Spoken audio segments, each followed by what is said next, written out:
Hello guys and welcome back to this channel, where today guys I'll be showing you how to make a return on Farfetch. Now guys, the first thing that you need to do of course is go to farfetch.com and you'll be greeted by a website looking something like this.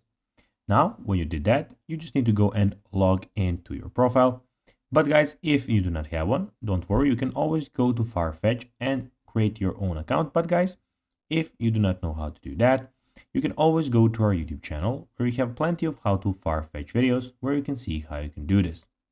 Now guys, that we got that out of the way, let's see what we actually have in front of us here. So as you can see here, we have the Farfetch official website where we have a lot of different options. So first of all, we have the women's wear and we have the men's wear, which you can go and see. And we also have the kids wear for kids.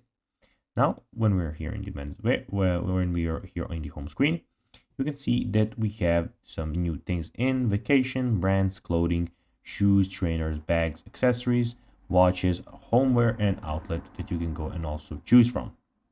Also, you have the search box here where you can go and manually search for anything that you want. And also we have the, as you can see, language and region changer here where you can go and change those. And also everything about your profile is here. So you have your security details and everything, and your shopping bag and favorites are here in also in the top right corner.